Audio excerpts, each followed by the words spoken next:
neologismo desigrejados. Desigrejados.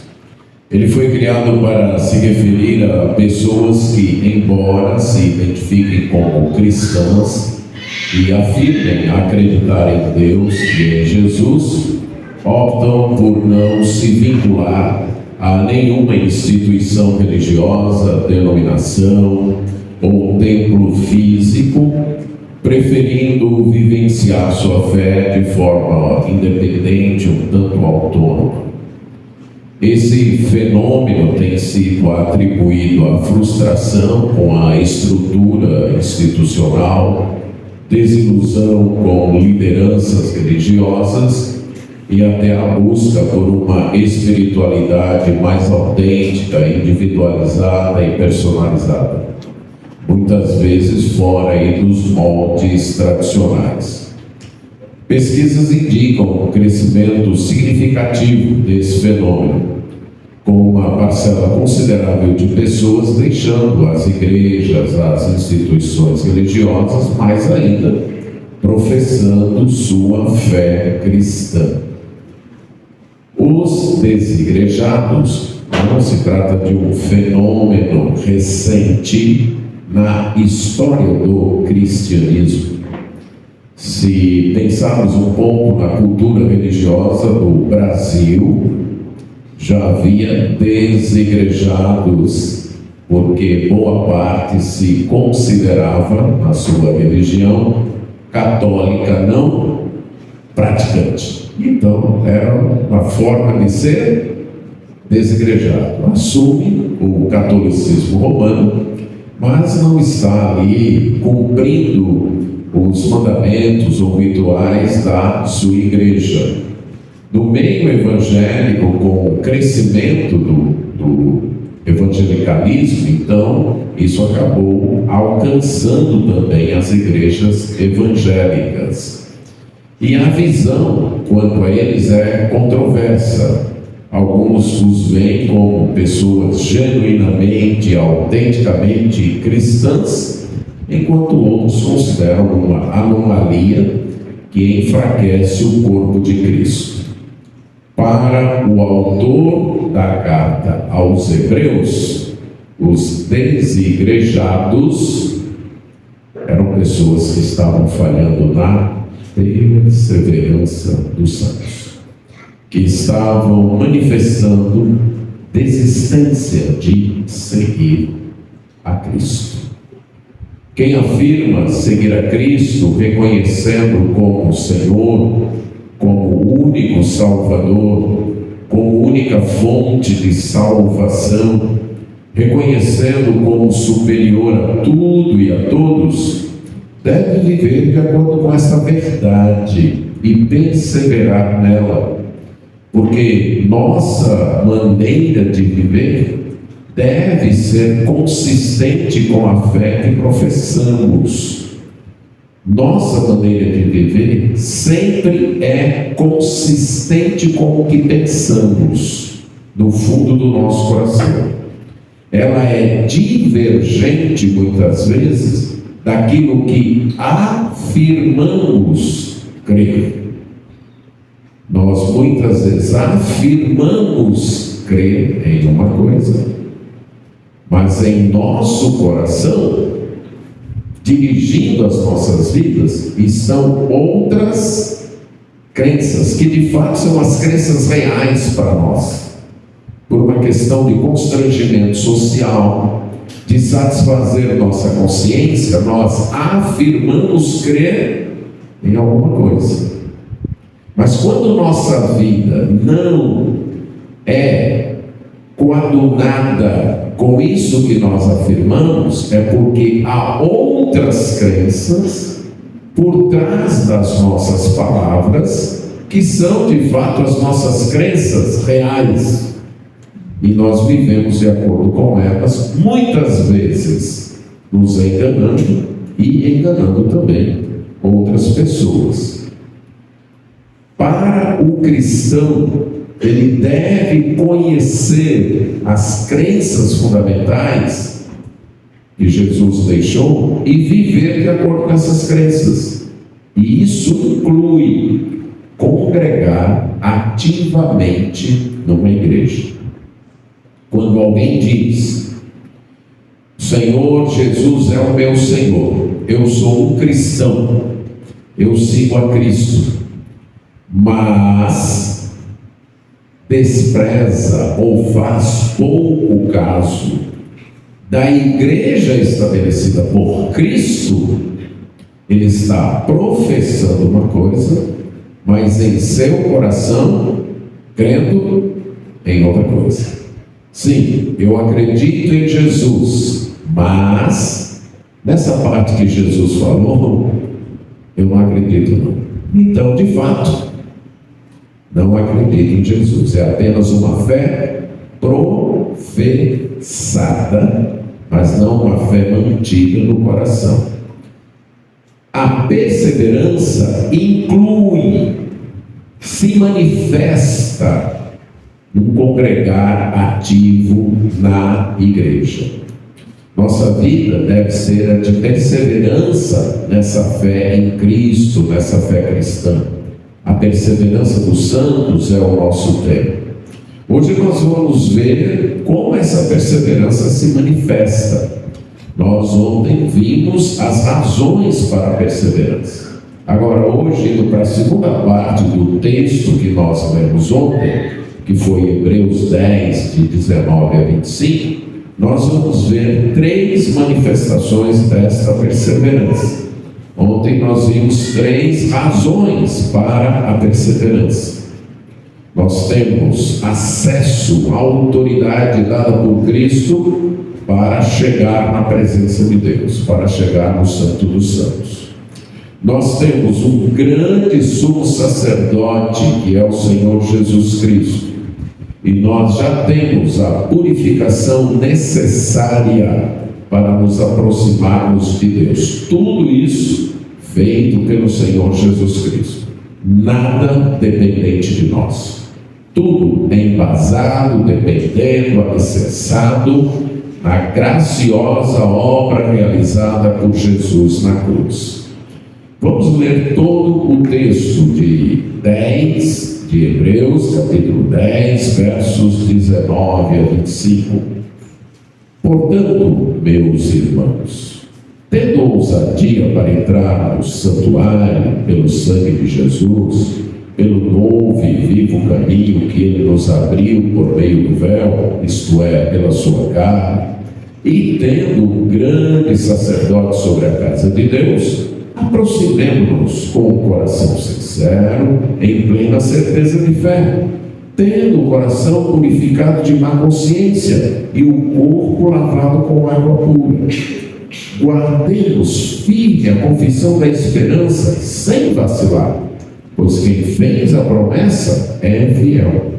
Cuidemos também de nos animar uns aos outros no amor e na prática das boas obras. Não deixemos de congregar, como é costume de alguns. Pelo contrário, façamos admoestações, ainda mais agora que vocês veem que o dia se aproxima. Vamos orar. Senhor nosso Deus, nós somos gratos pela Tua palavra. Graça que o Senhor nos deu através da inspiração do Espírito Santo. Nós reconhecemos que nosso coração é incapaz de compreensão, é indisposto ao amor e à obediência a essa palavra. Nós dependemos que o mesmo Espírito que a inspirou mude os nossos corações, nos dê a clareza do entendimento, nos dê uma afeição amorosa e uma disposição para obedecer.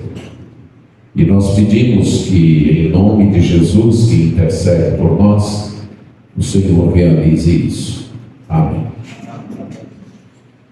Você persevera agarrando a confissão da esperança, porque quem prometeu é fiel.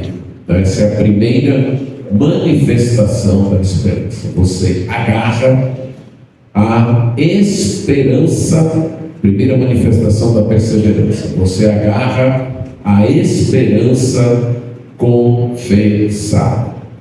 Nesse texto, então, nós temos, como eu já disse, um portanto, ou pois, uma palavra pequena, muitas vezes desprezada, mas que nós devemos prestar muita atenção quando nós lemos a Bíblia, nesses conectivos, nessas conjunções, preposições, especialmente esse aqui, porque ele fornece uma ligação entre causa e efeito. O autor de Hebreus está aqui fazendo uma transição, dizendo, antes ele disse o que nós cremos nisso, e ele apresentou a superioridade do Senhor Jesus e de sua obra em relação ao Antigo Testamento. E aqui ele faz a transição entre o que nós cremos e como nós devemos viver. Então, já que cremos nisso, nós devemos viver de modo coerente com isso que nós cremos. Em certo sentido, aqui é um ponto de virada nessa carta de Hebreus. Ele fez uma apresentação teológica, uma contribuição incrível para nós compreendermos a teologia que Deus tem revelado, mostrou a superioridade de Jesus em relação à lei mosaica, ao antigo pacto, mostrando que agora Jesus completou a revelação dada por Deus e ele se volta à exortação.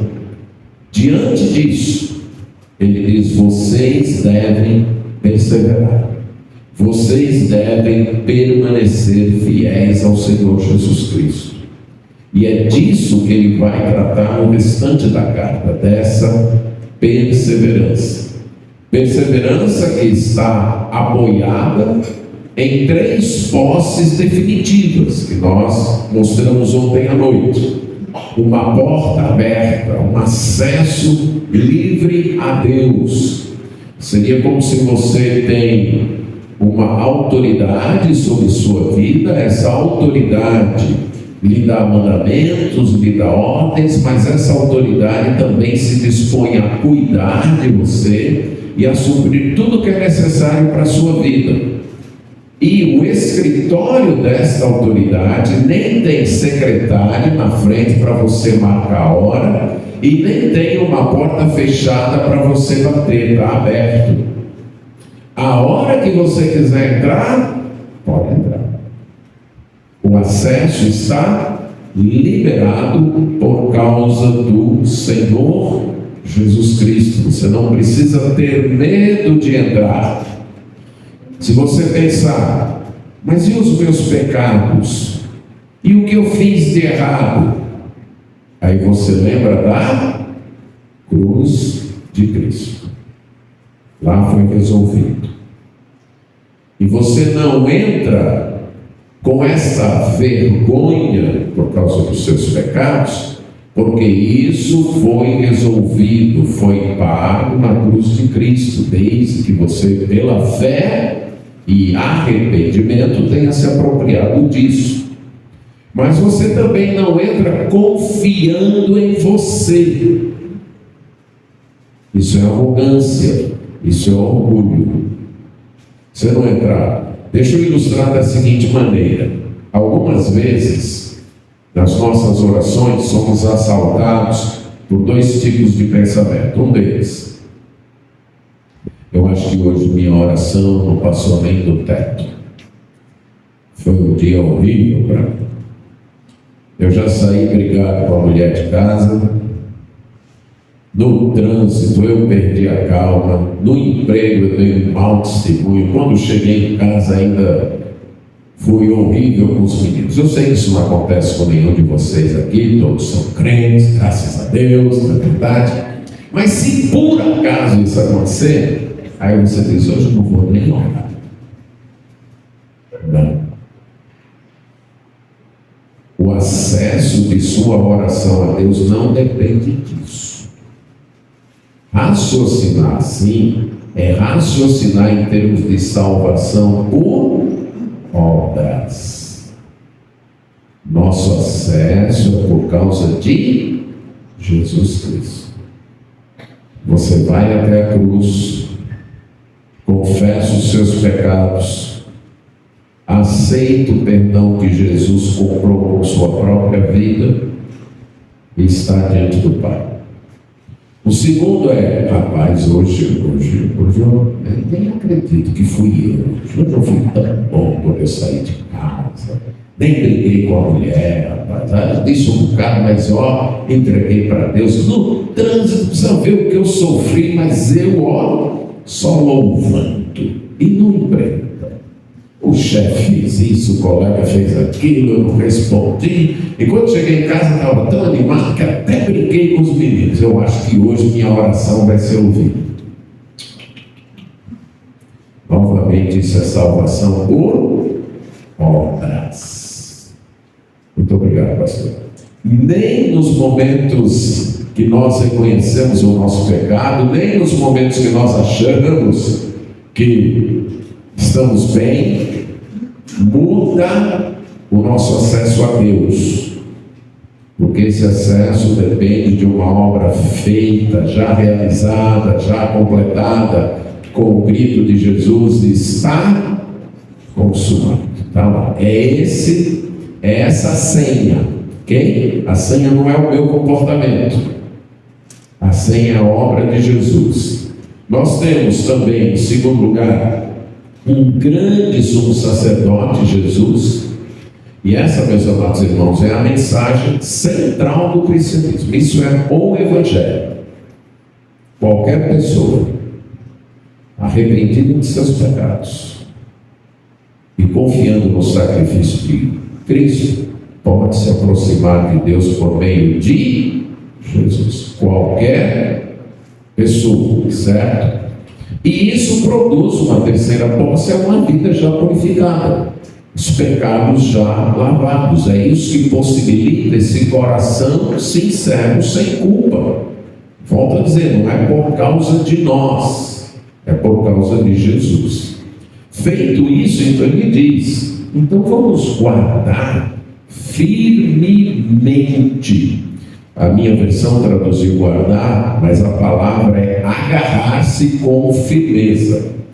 Agarrar-se de modo a deixar preso. A palavra foi usada quando falou daquele carneiro lá no Monte Moriá, quando Abraão iria sacrificar Isaac, e o anjo do Senhor o impede, ele olha e havia um carneiro preso, certo, pelos chifres. Então essa é a ideia, algo que é agarrado firmemente. Também a palavra indica quando você recebe uma visita e gosta tanto da visita que fica impedindo a visita de ir embora. Você fica detendo a pessoa, fica mais um pouco e faz um agrado, é essa a ideia. Agarre a sua confissão. É como você encontrou algo tão bom que não quer perder por nada, então você agarra firme, você não solta. A mesma palavra foi usada em Lucas 8,15 para falar dos corações que retêm a palavra. Isto é, eles agarram a palavra e eles não soltam essa palavra por nada. O autor de Hebreus já utilizou essa expressão no capítulo 3, verso 6, quando ele diz que a gente deve agarrar, segurar até o fim a ousadia e exultação da esperança. Menciona a esperança. Agarre isso até o fim. E no mesmo capítulo 3, verso 14, ele diz: nós somos participantes de Cristo se agarrarmos até o fim esta confiança. Agarrar esta confissão, a palavra confissão foi usada para algo que é dito em tom solene, como um voto, uma promessa, ou mesmo uma afirmação bem explícita do que é verdadeiro. É aquilo que nós afirmamos crer, que nós voltamos a acreditar e seguir. É aquilo que nós admitimos que é verdade. E aqui a confissão da esperança expressa a esperança que nós professamos, a esperança que nós afirmamos acreditar. No capítulo 4, verso 14, ele fez a mesma advertência, usando uma outra palavra, um outro verbo, mas vem a palavra confissão, mas ele diz: conserve firme a sua confissão. O que levou você a seguir a Cristo foi uma esperança. Se você pensar bem, foi uma esperança. Você se viu perdido por ser pecador, se viu condenado a um castigo eterno, e você ouviu que havia solução para isso: o sacrifício realizado por Jesus na cruz. E que, se arrependido dos seus pecados, você confiasse em Jesus e nessa obra, seguindo a Jesus, você, em vez da condenação, teria a salvação. Em vez da culpa pelos seus pecados, em vez de ser considerado culpado, você seria considerado justificado, livre das penalidades do seu pecado. E você confiou nisso, confiou nessa esperança. Você que segue a Cristo professa essa esperança. Essa esperança vai além de uma salvação individual. Biblicamente, ela vai além de uma salvação do tipo que comumente é crido, que é: ao morrer, minha alma vai para o céu e ficará lá para sempre. A esperança bíblica inclui isso, mas isso não é o final. A esperança bíblica inclui a ressurreição corporal. Deus criou o ser humano, corpo e alma. E a restauração do ser humano inclui a restauração da alma e a restauração do corpo, porque foi assim que Deus planejou. Então vai ter uma ressurreição, mas além da alma, do corpo, vai ter uma restauração da criação, porque nós fomos criados para viver na terra, uma terra restaurada, não essa terra manchada, corrompida pelo pecado. Como diz Apocalipse: novos céus e nova terra. Mas em quarto lugar, fomos criados para viver em plena comunhão com Deus. E é fantástico ver a confirmação disso nas Escrituras, desse aspecto do Evangelho que eu tentei enfatizar ontem. Que não se trata da gente ir até Ele, mas dele chegar a nós. O último ato desse plano de Deus é Ele com a nova Jerusalém descendo dos céus para habitar na nova criação. Que Deus gracioso, não é verdade? Que Deus, a gente terá a eternidade toda para adorá-lo e admirá-lo. Então, a nossa esperança, meus irmãos, inclui isso. Que hoje nós estamos numa viagem, somos peregrinos, estamos num processo, ainda não terminou, já começou, já está garantido. A morte de Cristo na cruz já garantiu, a vitória já está garantida, mas ainda não consumada. Então nós ainda enfrentamos tribulações, Romanos 8, já somos justificados, já fomos declarados justos, mas ainda enfrentamos problemas, enfrentamos tribulações, problemas dentro de nós, problemas fora de nós. mas nós temos uma esperança. Agarre-se a isso. Agarre-se a isso. É o que o autor de Hebreus está dizendo. Agarre-se a esta esperança. Quando nós usamos a palavra esperança num contexto fora da Bíblia, você chega para o rapaz e diz: vai casar? Aí ele responde: eu tenho essa esperança. Quando ele usa eu tenho essa esperança, não é uma esperança assim, uma esperança. Ele tem uma esperança. Não é algo certo. Na Bíblia, a palavra esperança não tem esse sentido. Não é algo efêmero, não. Como o próprio autor de Hebreus disse, ela é uma âncora. Uma âncora, o que é que faz uma âncora? Ela permite que o navio fique estável, parado, em meio ou no mar. A nossa âncora, o autor de Hebreus disse, está além do véu. Isso é no Santo dos Santos, na pessoa de Jesus Cristo. Está ancorada lá. É uma esperança firme. Ela aponta para um futuro certo, que ainda não se realizou, mas com certeza irá se realizar. O Deus soberano que fez a primeira criação, em Gênesis 1:2, garante a nova criação em Apocalipse, os capítulos finais. Ele garante isso. Então, a esperança real, concreta, o nosso futuro é uma eternidade na nova criação, liberto de toda tristeza, de todos os problemas. Enquanto aqui há momentos de alegria, de paz, e há momentos de tristeza, de lutas. E temos que suportar isso. Não podemos ter a ilusão de que em algum momento nesta vida todas as tristezas vão acabar.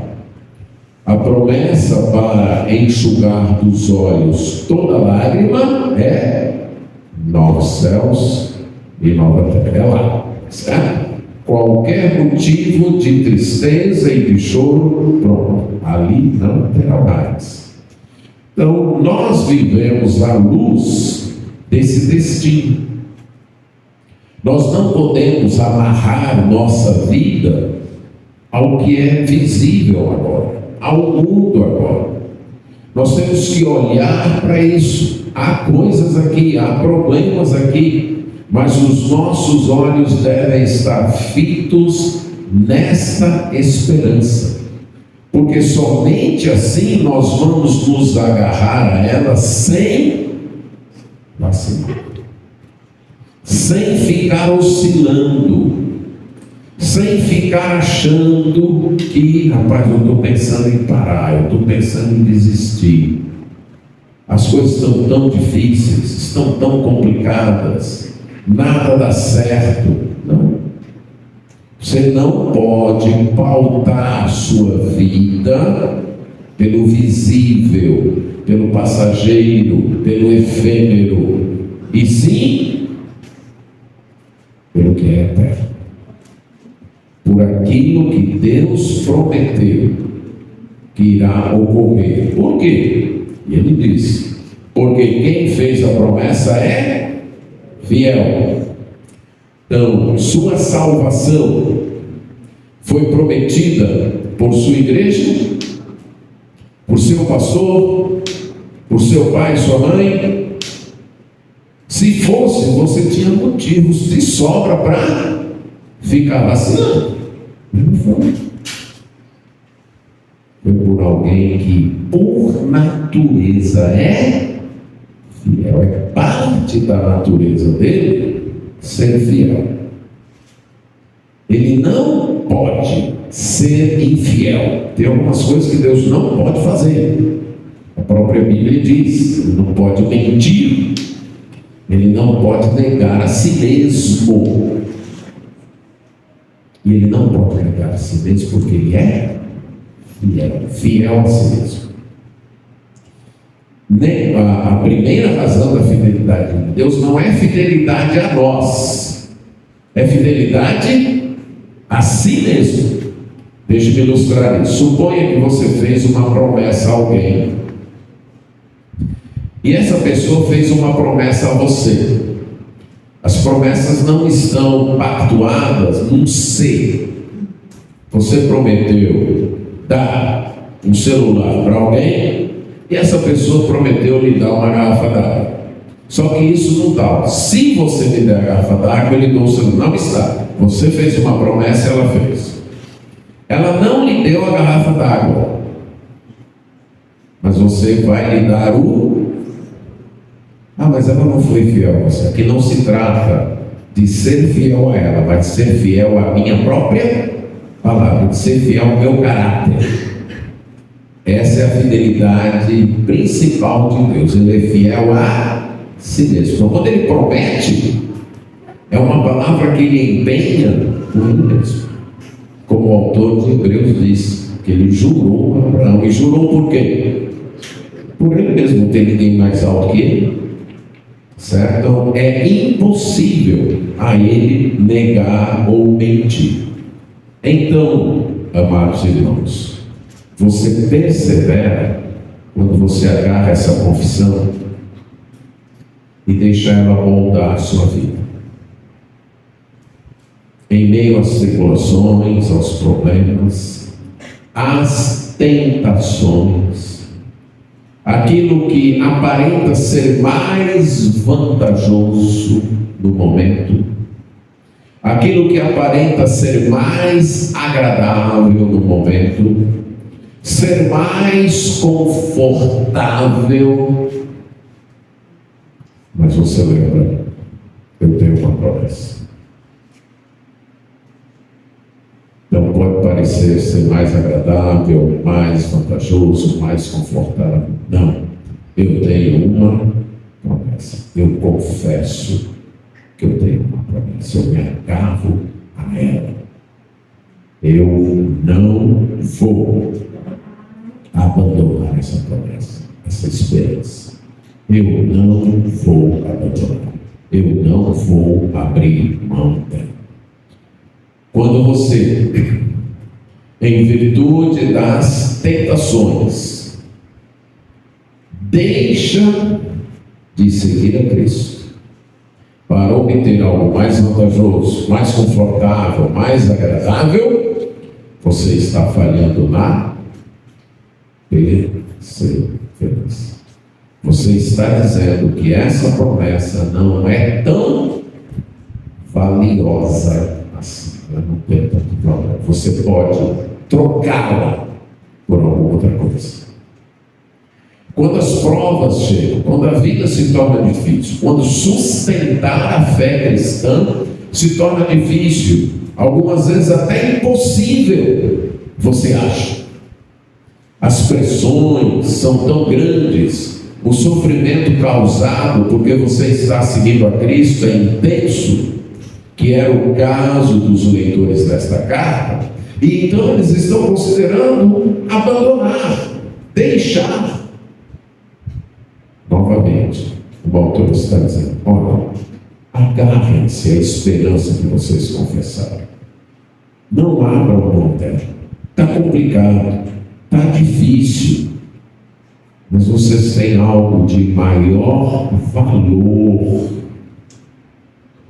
do que uma felicidade temporal, o não suportar o sofrimento temporal. Lembre-se disso. Nós temos uma promessa. O choro só vai durar um momento. A alegria será eterna. Então lembre sempre disso. A tristeza, a dor, só vai durar um momento. Você diz, como um momento? Eu já estou nisso há 10, 20, 30 anos. Compare com a eternidade e você vai ver que é um momento. Nossa perspectiva do tempo é relativa em termos do tempo que nós consideramos. Uma criança pede algo para você, você diz, a semana que vem eu lhe dou. Para aquela criança, a semana que vem nunca vai chegar. A semana que vem nunca vai chegar. A semana que vem é um tempo assim que, meu Deus do céu, porque a perspectiva dela de vida é bem curtinha, né? Bem curta, né? Uma criança de 5 anos, um ano é 20% da vida dela. Tem que lembrar enquanto ela vai muita coisa. Agora, você tem 50 anos, alguém diz, daqui um ano você vai ter isso. Pronto, aí já mudou um bocado, né? A pessoa já tem uma perspectiva de tempo aí já que ela considera um pouquinho melhor. A perspectiva de tempo de Deus é a eternidade. Então, mesmo que sejam 60, 70, 80 anos de sofrimento, você vai ter uma eternidade de alegria. Para mim, falta muito para nós essa perspectiva, por isso que a gente se desespera, especialmente naqueles momentos desagradáveis da vida. A gente perde essa perspectiva. Isso aqui nunca vai acabar. Não é essa sensação quando a gente está sofrendo, não é essa? Isso aqui nunca vai acabar. Vai. Mas há 10 anos, isso vai acabar. Se você segue a Cristo, vai acabar. Vai. E você vai ter uma eternidade só de alegria. Isso tanto é uma manifestação da esperança, como incentiva a esperança. Segundo lugar, você persevera preocupando-se com outros irmãos em Cristo. Cuidemos também de animar uns aos outros no amor e na prática das boas obras.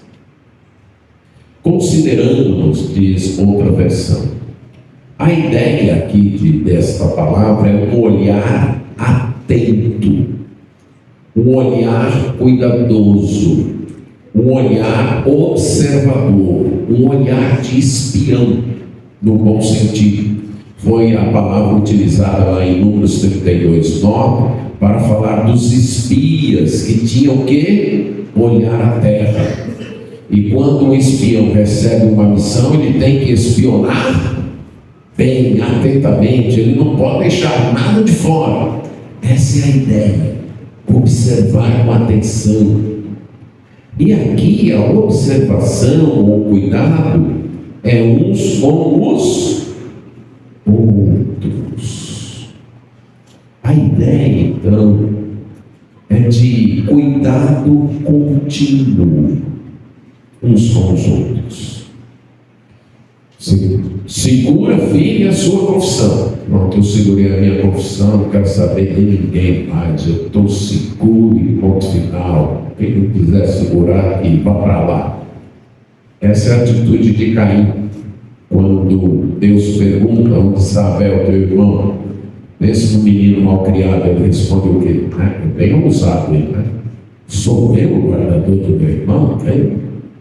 E você percebe a graça de Deus, que ele não interrompe ali a conversa, ele continua. Ainda há uma tentativa, voz, ao sangue do teu irmão, clama da terra, certo? Nós não podemos ter essa atitude.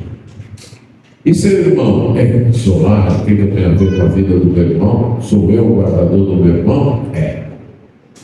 Nós somos guardadores da vida uns dos outros. Nós somos um corpo. Eu manifesto perseverança quando na igreja de Cristo eu me preocupo com o bem-estar dos meus irmãos. Eu verifico o bem-estar dos meus irmãos. Eu tiro foco de mim e começo a olhar, rapaz, fulano está parecendo desanimado. ele está passando um problema em casa, parece pesado. E eu estou percebendo ele um tanto desanimado. Eu vou lá me aproximar do irmão, dizer: meu irmão, está acontecendo alguma coisa? Não estou sentindo a seu irmão meio desanimado. Eu quero dizer para o irmão que eu estou às ordens. Se o irmão tiver um pedido específico de oração, pode me passar que eu vou orar. E se o irmão precisar de alguma coisa que Deus provê para eu fazer, eu estou às ordens. Isso é igreja. Ok? Isso é igreja. Aí você percebeu um irmão com certas dúvidas. Eu não percebi que o irmão está com certas dúvidas. Eu acho que eu posso ajudar o irmão nisso. Eu acho que eu posso tirar essas dúvidas do irmão. O irmão que está sofrendo, noto que o irmão está passando por uma carga um pouco pesada aqui. Eu quero dizer para o irmão que eu estou aqui para ajudar a carregar essa carga naquilo que é possível. Considere uns aos outros. Você tem percebido como os irmãos da sua igreja estão?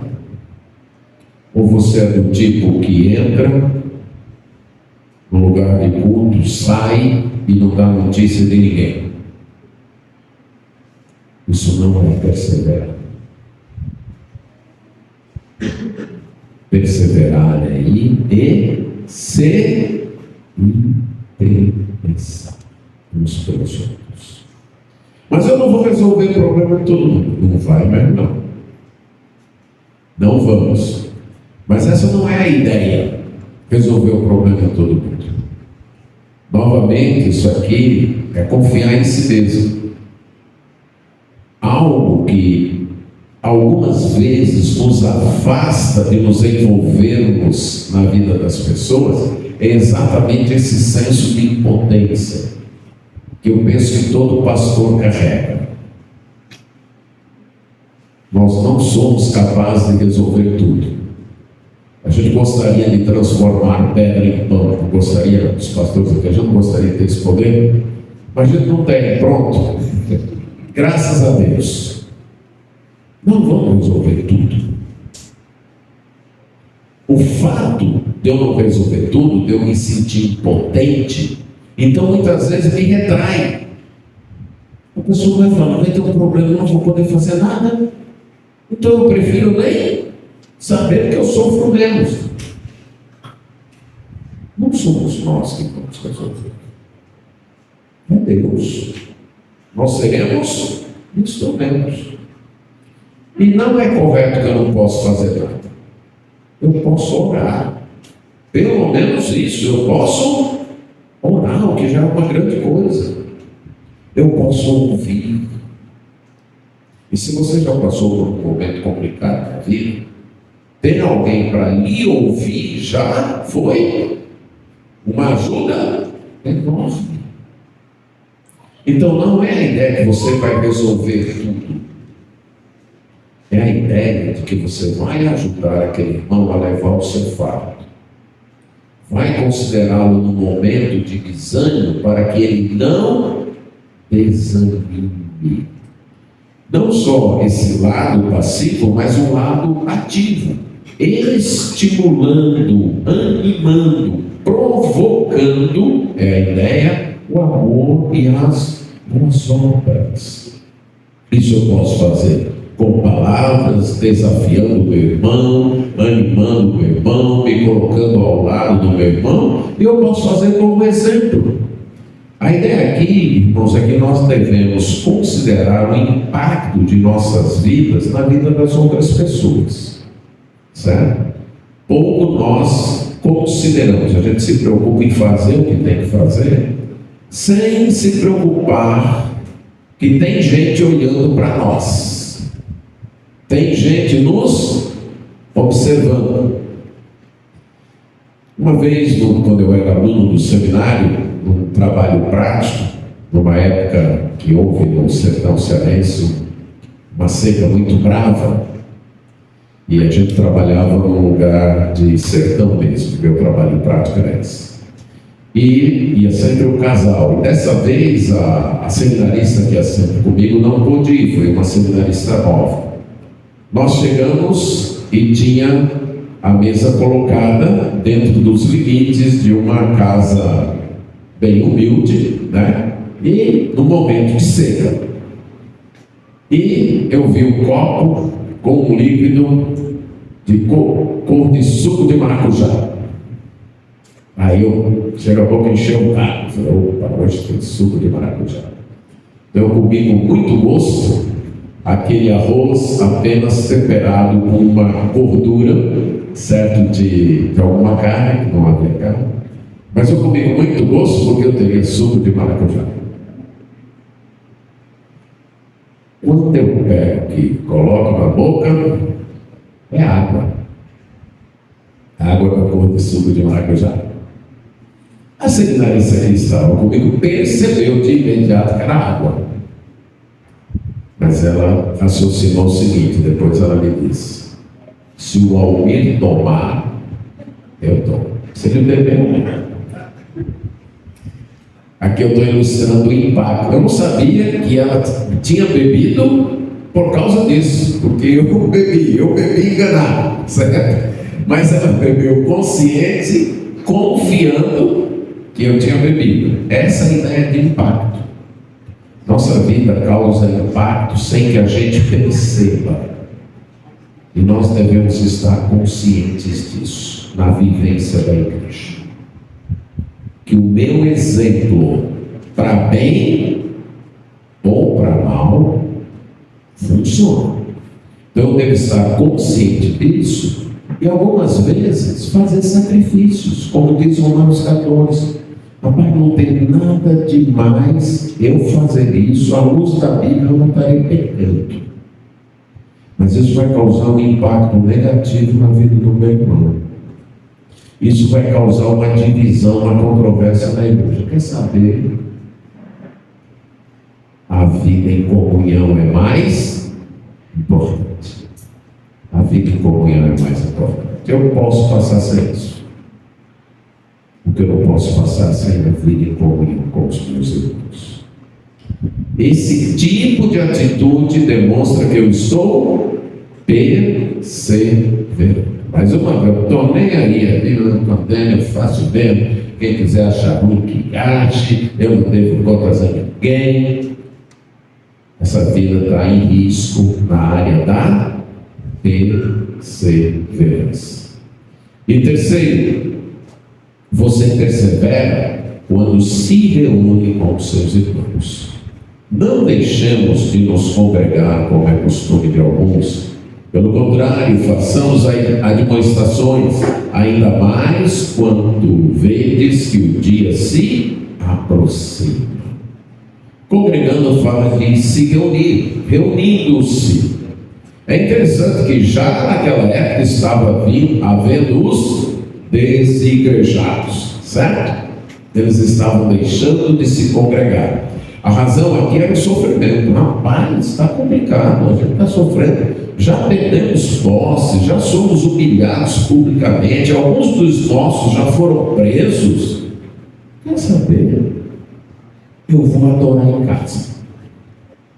Eu vou servir em casa. Eu não vou me comprometer publicamente.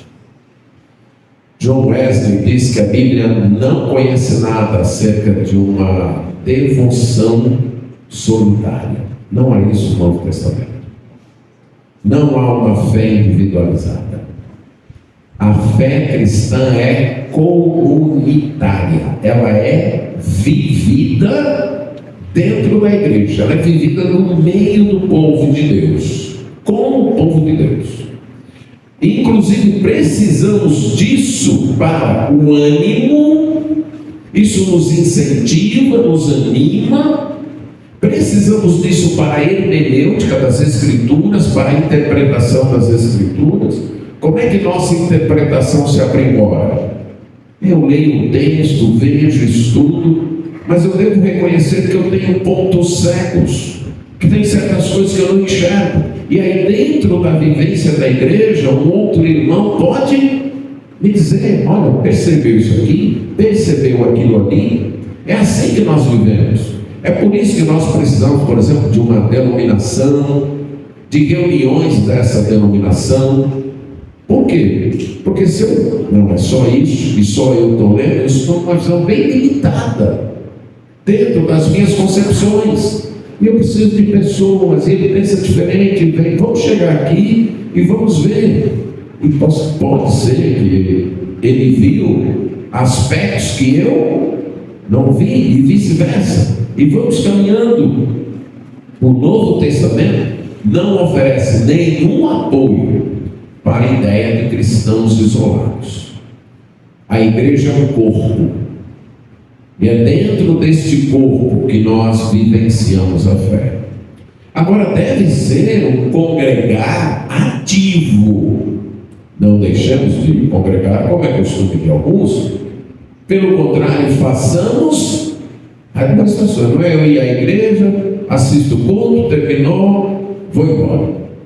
Vou no outro culto, assisto, terminou, vou embora. Sabe o nome das pessoas? Sei. Sabe se tem algum irmão passando por problema? Sei. Não me interessa pela vida de ninguém. Eu vou lá, adoro meu Deus e volto para casa. Não. Tem que ser um congregar ativo.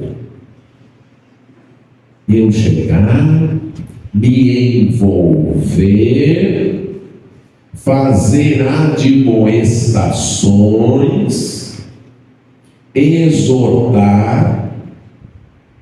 Agora pergunta: o que é mais fácil?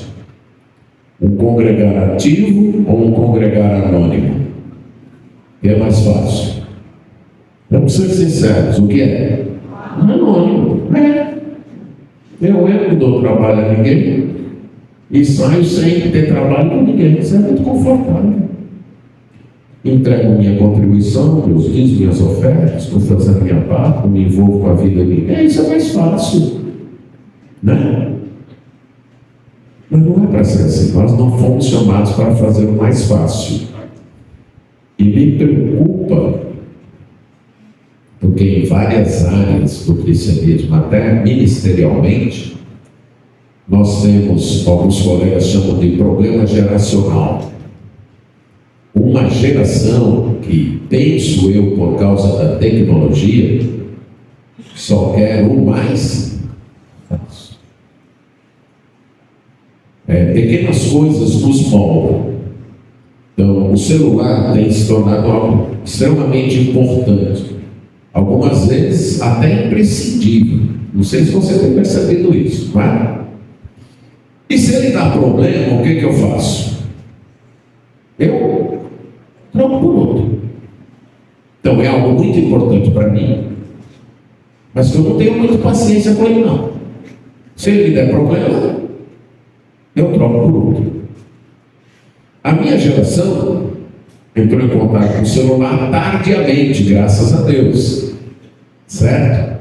Mas a geração dos filhos de vocês, se receber o celular desse cedo, é algo extremamente precioso para eles. E se der um problema, troca. Quando eles começarem um relacionamento, se der problema, troca também. Porque foi assim que eles aprenderam a lidar com o que é precioso. E alguns pais sentiram, teve problema na escola, o que faz? Muda de escola. Teve problema com o professor, vai lá e reclama para a escola, mudou o professor. E estamos tendo uma geração que não sabe enfrentar problemas, que não sabe lidar com problemas. Então, se começou a congregar numa igreja, deu problema, vai para outra. E lá, vai ter problema também? Vai para outra. E lá? Aí chega uma hora que ele chega à seguinte conclusão: quer saber? Eu vou entrar, vou sentar, assistir meu culto e vou embora, porque eu não quero ter. Só que isso não é congregar ativamente. É mais difícil. Isso vale para a família. Eu me lembro de uma jovem que estava namorando. Aí eu chego no grupo, perguntei, e aí? E aí que eu estou pensando em terminar. Poxa, o que foi? Ele tem muito problema. Ele tem muito defeito. Eu falei assim, anjos não se casam nem se dão em casamento. Certo? E na hora me veio uma definição de casamento que não é nada romântica, mas é muito real. Casar é escolher com quais defeitos você quer conviver pro resto da sua vida. Mas nem um pouco romântico isso. Mas os casados já de algum tempo, se pensarem um pouco, podem concordar comigo. Casar é escolher com quais defeitos você quer conviver o resto de suas vidas. Parece que surtiu efeito, que ela casou e é uma alegria, já é uns 5 anos, e toda vez que eu vejo um sorrisão, parece que ela acertou em escolher os defeitos com os quais ela quis conviver o resto da vida. Mas se envolver é se envolver com gente com defeito. Até porque você também tem defeitos. Se existisse uma igreja perfeita, ela não ia querer você lá, não. Bote isso na sua cabeça. E fale aí para as moças e rapazes que estão aí querendo, não, mas eu quero alguém perfeito. Pois se ele ou ela é perfeito, não vai querer você, porque o perfeito não vai querer alguém imperfeito. Então bote isso na sua cabeça, ok? Esse congregativo envolve admoestar, irmãos. E uma das razões é o pecado. Veja capítulo 3, verso 13.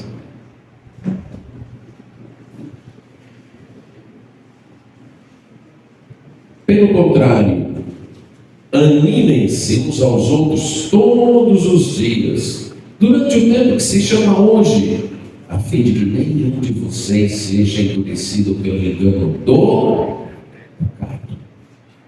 O pecado é astucioso. O pecado é enganoso.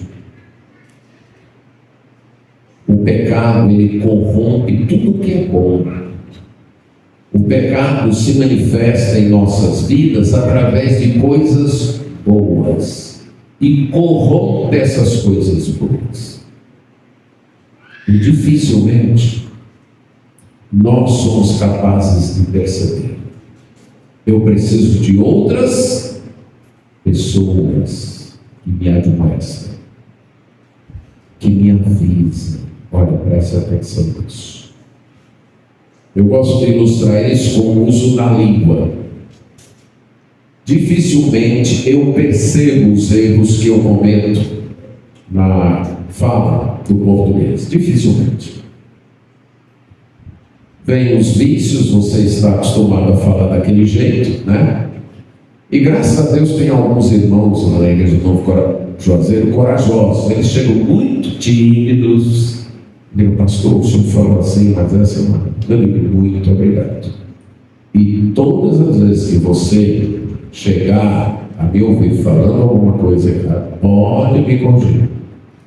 Porque eu percebi que é a única maneira, para mim, pelo menos, de eu aperfeiçoar a minha linguagem. Não tem outra. Porque eu não percebo. Eu percebo os erros dos outros. Correto, isso eu percebo. Mas os que eu cometo, eu não percebo. Então, nós precisamos, aqui eu estou ilustrando com o uso da linguagem, mas isso vale para tudo na vida.